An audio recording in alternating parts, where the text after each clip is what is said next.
Hey guys, another day, another random rambling, and guess what? It's the second attempt again, because halfway through the first video I noticed, wait, I didn't even turn on the microphone, so yes. So I will jump right into the topics because there's a lot to talk about today. One thing though, the camera angle could be a bit weird because I got a new tripod, actually the same I have mounted above me, but a cheaper version, and it's a little bit too small. I didn't really calculate it properly, so it could be a bit different, but it should be at least fine enough. So the first topic for today, the OnePlus 2. Today I finally got my invite, and I know I already talked a lot about it, but I wanted just to keep you updated. I was thinking, should I buy it or should I not, and back and forth, because I already had this discussion just right now with Kevin, the Tech Ninja. And he said, yeah, we're all sick, because I told him I bought it.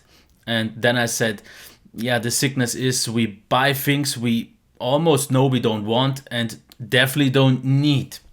So the thing is, I did buy it after all.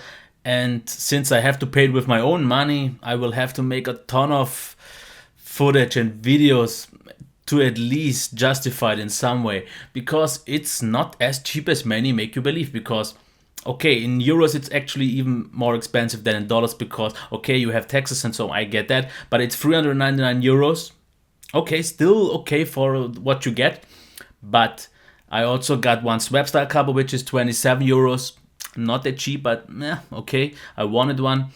And then there's the shipping with 25 euros. I used Express because I hope it will be a little bit earlier than there.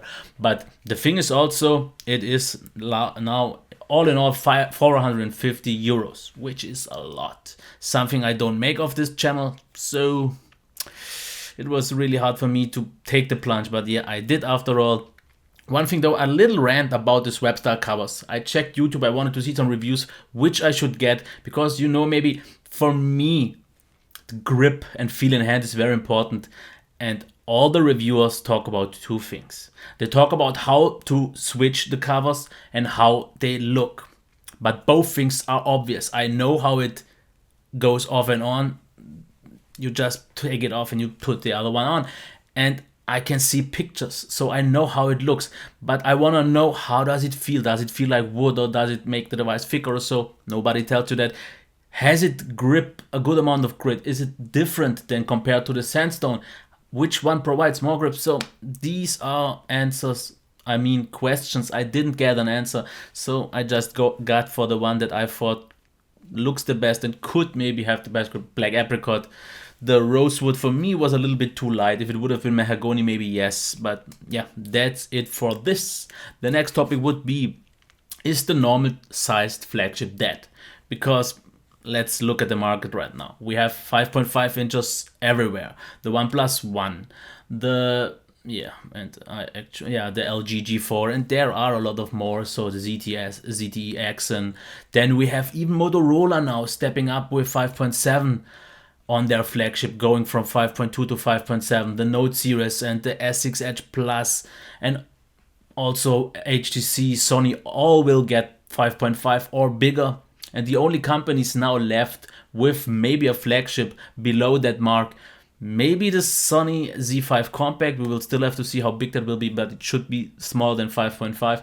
And the Nexus 5 maybe, if it's true about the rumor of 5.2. But then we have two options, and both of them we don't know yet. But for example, the Nexus 5, I don't think it will be very premium. If made by LG, it will still be a little bit of a compromise device as always, but it won't be premium. And for me lately, the premium feel in hand has become so much more important. Using more and more devices, they all feel different, but it really makes a difference if the device feels great in hand, because you have it in your hand most of the time. And the overall qualities of them are so similar that something like that, at least for me, makes a big difference. For others, the camera is way more important, the battery life, the performance, or the software. But I can get rid of the software by a custom ROM, for example.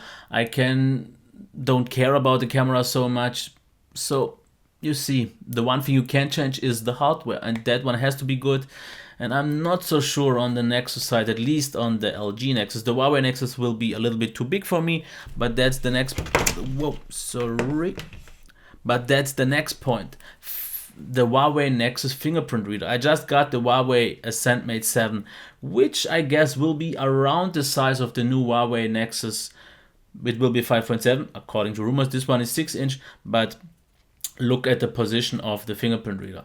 If I hold the phone naturally, I hold it like this, and then my finger is up here somewhere and not here. So this is no natural position for me, no natural transition. If I maybe take it out of the pocket and maybe quickly do this, it could work. The fingerprint reader itself works great, but I think the one on the Huawei Nexus will be even better. It does wake up the phone if it hasn't been on standby for too long. If it's just real quick, it works. But if it's been on standby for like a minute or longer, or 2 minutes, then it's no power button. I hope this will be a different on the Nexus. I want it to be a power button as well on, for example, on the OnePlus 2. But the position on 5.7 inches could be too high. On the 5.2 inch it could work if it's maybe similar to the Moto X or Moto G where dimple was, but this has to be seen. But since we are already talking about sizes and uncomfortable, and so the next topic would be curved sides are way better and the way to go for, because here we have parallel sides, and if you hold it in your hand you have the whole width in your hand. But for example, and this is a quite good example, I think, the S6 and the S6 Edge. The S6 has a minimal curve on the side and you don't feel the whole width of the device anymore, which makes it feel more narrow. The S6 Edge though doesn't have this curve on the back, so you feel the whole width.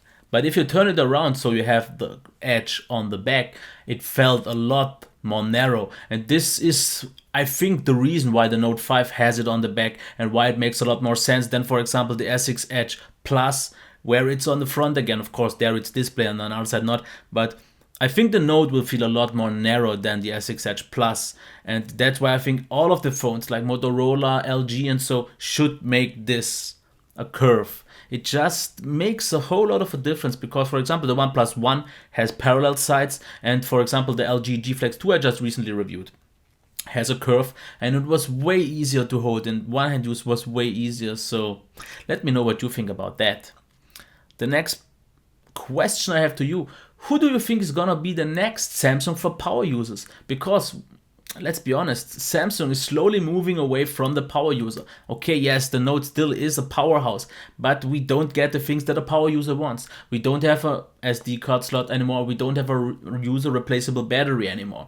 These are things that power users want, and I see so many saying, Note 5 is dead for me. I'm either keeping my Note 4 to see if something else is, or a lot of people are jumping to the LG G4, for example, that has all these qualities. So my opinion for right now is LG, if they turn it out right, make the device maybe feel a little bit more premium next year, optimize the software a little bit, and even make a stylus or something like that, they could become at least a strong contender for Samsung. They won't make any big dent in the sales of Samsung, but they have the potential. They have what power users want.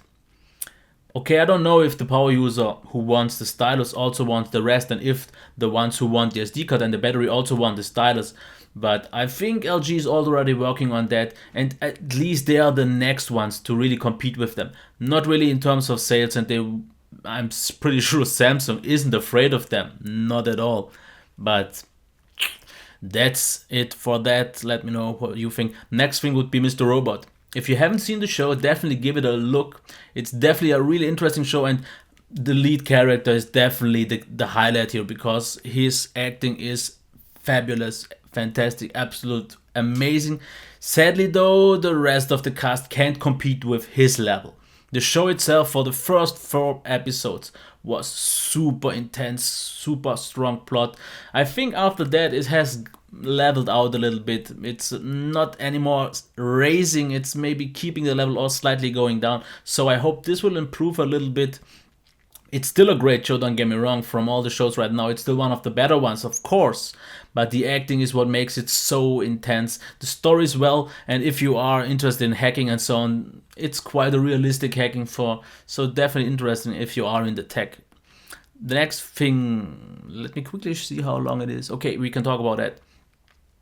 What does success mean to you? And who do you think is one of the most successful persons? I am leaving that out in the open. I won't really tell, because this is a question that Tim Ferriss on a really popular of mine podcast asks a lot of times, and everyone answers with a different answer because success is something different for everyone. And I'm not gonna tell you who I think is successful and what is success for me, not to influence you. This is a question just for you. The next thing would be the comments. I wanted, maybe I will do this once in a while, a video, just pick out a comment that either makes me laugh or makes me a little bit angry, and this one today makes me a little bit sort of angry, because it was on my G Flex 2 review I just released today, and it was saying, I know it's just your opinion, but this review lacks of professionality and unbiasedness. I'm not even sure these both words actually exist like this, because at least my autocorrect didn't find them. But that's not the point. The one thing is professionality. Yes, I don't know if I ever tried to be professional. I did maybe once or twice try to get scripted, and I'm pretty sure that's the only way if you want to get accepted as professional. Didn't work out for me for several reasons. I personally didn't like to make it. It was too much of a burden for me. It wasn't fun, which this channel is able, or is the purpose of this channel. It has to be fun for me and maybe for you. And that's why I got rid of it. So quite easy. I don't want to be professional, because I think once this channel would be trying to be professional, which I just can't be, it wouldn't work out anymore. So I'm not trying. And the second thing is unbiasedness. This is something I'm a little bit pissed off, because I get it, I'm subjective. I always say I share my opinion on a review with you. I'm not saying I give you the objective data and I see this like a robot, because this was also a thing I never wanted to do. I would wish from a lot of more channels to give you your personal opinion. This is what I do. Since I'm not professional, I don't have a big team behind me. I can say what I think. But I don't think I am biased. And especially I don't see why I would have been biased in terms of the LG G Flex 2. I don't quite see why. No, I don't get it. If you maybe know why, I could have sounded biased. Let me know, because subjective, yes, totally, no problem with that. But biased is something I don't like to be called, because I am so neutral. I use every platform, I use every device. I like to test everything. I like tech, and the name, the brand, or anything specific I don't care about that. So to round this up, the word of the day is, and it was also submitted, until I find something interesting one of myself, I will use just the ones from the viewers that comment, and that one is Kummerspeck. Literally translated, it means grief bacon.